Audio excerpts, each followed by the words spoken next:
नगर से फिर अपना टिकट फाइनल है या फिर उसमें कुछ अड़चन हो सकती हैं?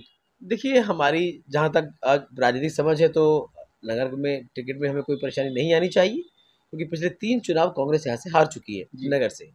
और जब से हम पार्टी में आए तब से हमने पार्टी को मजबूत किया है। जनता के आखिरी छोर तक जो सरकार की जो योजनाएं हैं उन्हें पहुंचाने का काम किया है। तो हमें पूर्ण रूप से विश्वास है कि पार्टी हम पे भरोसा जताएगी और इस बार कांग्रेस की सरकार रिपीट हो रही है और जनता चाहती है कि ये व्यवस्था जो विकास की चली है ये चलती रहे। सर, जैसे बीजेपी ने टिकट अनीता सिंह से काटकर जवाहर सिंह बेढ़म को दिया है, इससे फायदा हो सकता है या फिर नुकसान हो सकता है आपके लिए?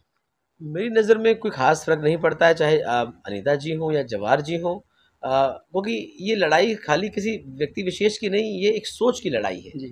हम लोग विकास की बात करते हैं, कांग्रेस पार्टी देश को जोड़ने की बात कर रही है। कांग्रेस पार्टी आज पूरे देश के अंदर जो है उसके जो मूल्य हैं वो बेरोजगारी है, वो महंगाई है, वो युवाओं के लिए नए अवसर पैदा करने हैं, वो शिक्षा की बात कर रहे हैं।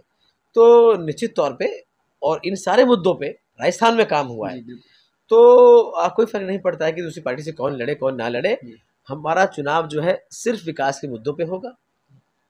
जो इस क्षेत्र के अंदर इन 5 सालों में जो काम किए, ऐतिहासिक काम हुए, 4-4 तहसीलें बनी हैं, अब थाने भी खुले सुरक्षा के लिए, रोजगार के अवसर पैदा करने के लिए इंडस्ट्रियल जोन हम लोग बनवा रहे हैं, नेशनल एक्सप्रेस वे से अपने विधानसभा को जोड़ा है। तो ये जो काम सारे हुए हैं या जो पाइपलाइन में है, हम तो सिर्फ इन पे वोट मांगना चाहते हैं। और मुझे पूर्ण रूप से विश्वास है कि नगर की जनता अपने बच्चों के आने वाले बेहतर भविष्य के लिए, उनके लिए, इन सुविधाओं के लिए वोट करेंगी। जी, आपको नहीं लगता कि जैसे बीजेपी कट्टर जातिवादी राजनीति करती है, तो जहाँ तक जो टिकट जो अनीता सिंह का काटा है, जवाहर सिंह बेढ़म को दिया है, वहाँ भी कहीं ना कहीं वही विचारधारा काम कर रही है? क्योंकि जो जवाहर सिंह बेढ़म है उनका जो नेतृत्व रहा है कट्टरवादिता के आधार पर रहा है, तो नगर विधानसभा की जनता जातिवाद के आधार पर वोट करेगी या विकास के लिए वोट करेगी इस बार? भाई, मेरा पूर्ण रूप से ये मानना है कि नगर विधानसभा की जनता बहुत जागरूक है। उन्होंने हमें जब अवसर दिया तो हमें भी डेवलपमेंट के नाम पे अवसर दिया।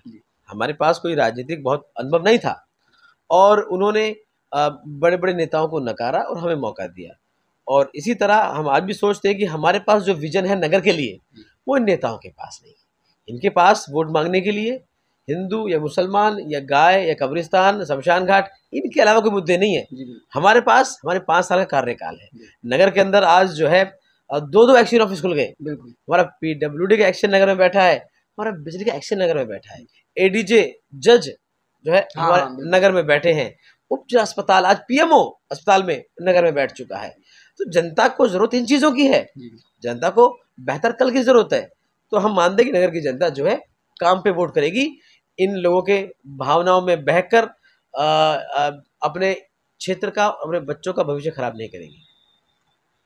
जी, जैसे अब चुनाव आ रहे हैं तो अब जनता के लिए कोई विशेष संदेश देना चाहेंगे आप? मैं तो यही कहना चाहता हूँ कि देखिए, चुनाव 5 साल बाद एक बार आपको मौका मिलता है और ये मौका आपको है कि आप अपने बच्चों के, अपने क्षेत्र के, अपने इलाके के, अपने व्यापार के इन सारे जो मुद्दे हैं, इनको ध्यान में रख के वोट करें। आप बोलिए, क्या हमसे बेहतर स्कूल कोई खोल सकता है क्या? शिक्षा के जगत में क्या हायर एजुकेशन जो हमने संस्थाएं खोली हैं, इसे बेहतर और कोई कर सकता है क्या? हुआ ही नहीं 70 साल से। और होता तो आज तक क्यों नहीं हुआ, राइट? तो हम समझते हैं कि हमारी शिक्षा इनसे ज़्यादा है, हमारा जमाने का अनुभव इन लोगों से ज़्यादा है, इन कैंडिडेट से ज़्यादा है, और हमारी सोच सब इनसे बेहतर है। आने वाले काम करने के लिए हम भाईचारा इलाके में सुधार चाहते हैं। हमने लॉ एंड ऑर्डर पर कंट्रोल किया है ताकि अच्छा इलाके में अच्छा माहौल बने, और हम मानते हैं कि इन 4-5 सालों के अंदर व्यापार बेहतर हुआ है, हमारे नगर की छवि सुधरी है। तो चोर उचक्कों की छवि होती थी, कोई अधिकारी यहाँ पोस्टिंग करा के राजी नहीं था। आज जो इमेज हमने बिल्डअप करी है, इसको आगे बढ़ाने की जरूरत है। तो हम उम्मीद करते हैं नगर विधानसभा की जनता से आप इन लोगों को सोचे समझे, इनके उद्देश्य को जाने कि किस इनका आचरण क्या रहा है, इनका पहले का कार्यकाल क्या रहा, इनका क्या विजन है आपके बच्चों के भविष्य के लिए, इनका क्या विजन है क्षेत्र के अंदर शांति और भाईचारा काम करने के लिए, इनका क्या विजन है कि यहाँ पर व्यापार आगे कैसे बढ़े, इनका क्या विजन है कि क्षेत्र के अंदर बेरोजगारी कैसे कम हो, इनका क्या विजन है कि हमारे बच्चों को बेहतर शिक्षा मिल सके क्षेत्र के अंदर। और मुझे पूर्ण रूप से विश्वास है कि नगर की जनता बेहतर फैसला अपने हक में लेगी। बहुत बहुत धन्यवाद सर। देखिए, जैसा कि हम बात कर रहे हैं, ये तो निश्चित रूप से हम एक एजुकेटेड व्यक्ति हैं, तो कहीं ना कहीं कॉलेज की बात करते हैं हम सीकरी नगर के लिए।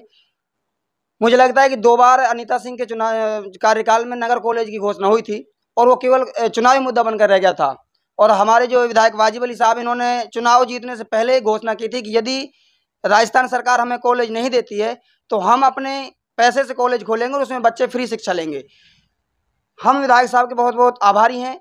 विधायक साहब ने उस समय चुनाव जीतने से पहले एक कॉलेज की घोषणा की थी और आज नगर विधानसभा के लिए एक नहीं बल्कि 5-5 कॉलेज अलग अलग दी गई हैं। गर्ल्स कॉलेज है, बॉयज़ कॉलेज है और अलग अलग तहसीलों में, नगर में और सीकरी में दी गई हैं। बहुत बहुत धन्यवाद सर आपका। बहुत बहुत धन्यवाद शुएब जी, और धन्यवाद सारे देखने और सुनने वालों का। शुक्रिया, नमस्कार।